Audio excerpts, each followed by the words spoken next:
Hello everyone. हमारा question दिया हुआ है, translate the following statement into chemical equation and then balance the equation. हम लोग को इसमें वर्ड में दिया हुआ है कुछ स्टेटमेंट एंड उसको केमिकल इक्वेशन में पहले बदलना है और फिर उसको बैलेंस करना है। तो पहला जो क्वेश्चन है, A number, hydrogen sulphide. Hydrogen sulphide का जो फॉर्मूला होता है वो होता है H2S। Gas burn into air. अब एयर में बर्न हो रहा है तो एयर में मतलब कि हम लोग का ऑक्सीजन होता है, O2 में बर्न हो रहा है। Give water and sulphur dioxide. ठीक, ये क्या बनाता है? ये H2O बनाता है। और सल्फर डाइऑक्साइड का फॉर्मूला हो गया SO2। ये हमारा SO2 होता है। अब हम लोग को इस चीज को बैलेंस करना है। बैलेंस करने के लिए हम लोग क्या करते हैं, अब देखो ध्यान से देखोगे तो ऑक्सीजन को हम लोग पहले यहाँ पे बैलेंस करेंगे क्योंकि हाइड्रोजन और सल्फर बैलेंस है। तो ऑक्सीजन यहाँ पर एक है और यहाँ पे दो है, टोटल तीन ऑक्सीजन है। तीन ऑक्सीजन इस तरफ में हो नहीं सकता, ठीक है, दो ऑक्सीजन है। तो इस तरफ में हम लोग करने के लिए 3O2 कर दिया। अब यहाँ पर 3O2 करने के बाद ये 6 ऑक्सीजन हो जा रहा है।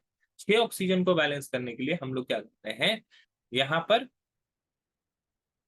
2SO2 लगा रहे हैं और यहाँ पर 2H2S कर देंगे। तो इससे होना होगा क्या कि सल्फर यहाँ पे बैलेंस हो गया, सल्फर बैलेंस हो गया। अब हाइड्रोजन बैलेंस नहीं है, हाइड्रोजन को बैलेंस करने के लिए यहाँ पे 2 कर देते हैं। तो इस तरह से यहाँ पे क्या हो रहा है कि हाइड्रोजन यहाँ पे 4, हाइड्रोजन यहाँ पे भी 4, सल्फर यहाँ पे 2, तो सल्फर इस तरफ में भी 2। तीसरा, अगर यहाँ ऑक्सीजन की बात करें तो ऑक्सीजन यहाँ पे 6, 2 ऑक्सीजन यहाँ पर और 4 ऑक्सीजन यहाँ पे। इस तरह से ये बैलेंस हो गया। अब बात करते हैं दूसरा, फॉस्फोरस बर्न इन ऑक्सीजन। फॉस्फोरस को पी से दिखाया जाता है, P4 से। फॉस्फोरस फॉस्फोरस बर्न इन ऑक्सीजन, ऑक्सीजन O2 के प्रेजेंस में यह बर्न होता है। गिव्स फॉस्फोरस पेंटा ऑक्साइड। तो फॉस्फोरस पेंटा ऑक्साइड का जो फॉर्मूला होता है ये होता है P2O5। ये फॉस्फोरस पेंटाऑक्साइड का फॉर्मूला है, ये हम लोग को बैलेंस करना है। तो अब देखो यहाँ P4 के फॉर्म में है और इस तरफ में P2 है, तो फॉस्फोरस को बैलेंस करने के लिए यहाँ पे 2 कर देते हैं। तो जैसे ही 2 करेंगे तो ये फॉस्फोरस तो बैलेंस हो गया लेकिन ऑक्सीजन बैलेंस नहीं है। ऑक्सीजन को बैलेंस करने के लिए क्या करना हो, ऑक्सीजन इस तरफ में कितना ऑक्सीजन है, 10 ऑक्सीजन है, 5 2 10, 10 ऑक्सीजन है इस तरफ में, ऑक्सीजन को इधर सिर्फ 2 है। तो हम लोग क्या करेंगे, ऑक्सीजन को बैलेंस करने के लिए यहाँ पे 5 लगा देंगे। तो ये P4 plus 5O2 gives 2P2O5। ये हो गया हमारा दूसरा बैलेंस। अब हम लोग तीसरे पे बात करेंगे। तीसरा है हमारा कार्बन डाइसल्फाइड। कार्बन डाइसल्फाइड का फॉर्मूला होता है CS2। बर्न इन ऑक्सीजन, ऑक्सीजन में ये जलता है। O2 gives carbon dioxide and sulphur dioxide. Carbon dioxide SO2 CO2 और सल्फर डाइऑक्साइड SO2।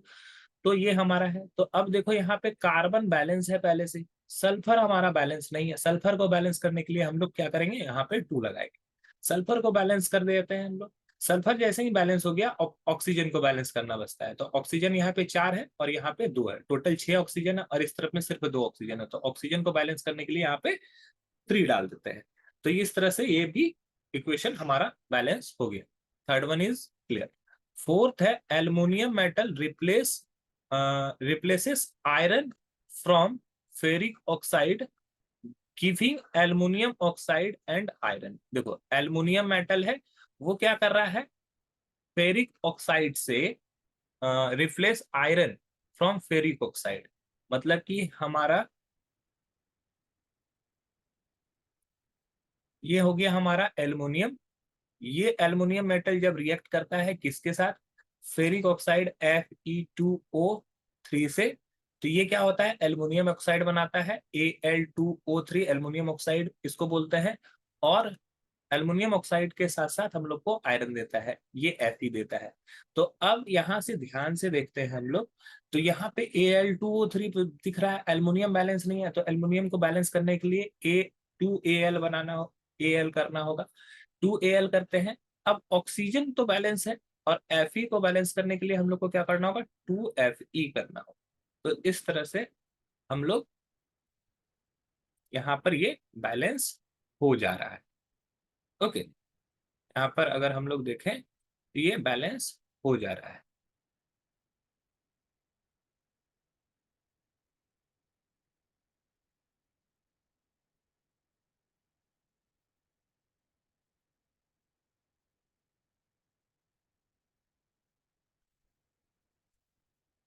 तो इस तरह से इसको बैलेंस किया जा सकता है। अब इसके बाद आखिरी क्वेश्चन जो है, barium chloride react with zinc sulphate gives zinc chloride and barium sulphate. Okay, तो बेरियम क्लोराइड,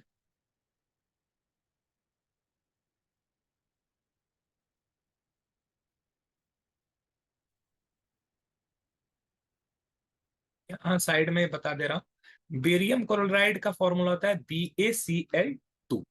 ठीक है, react with zinc sulphate, zinc sulphate का फॉर्मूला हो गया ZnSO4। ठीक है, गिब्स जिंक क्लोराइड, ये रिएक्शन करने के बाद क्या कर देता है, जिंक क्लोराइड, ये ZnCl2 होता है।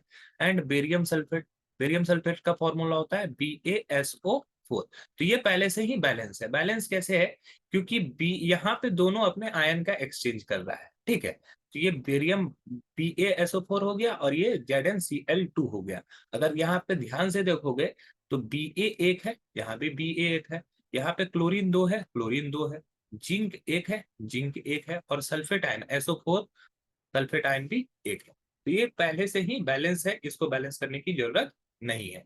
तो आई होप ये क्वेश्चन आपको समझ में आया होगा। That's all, thank you.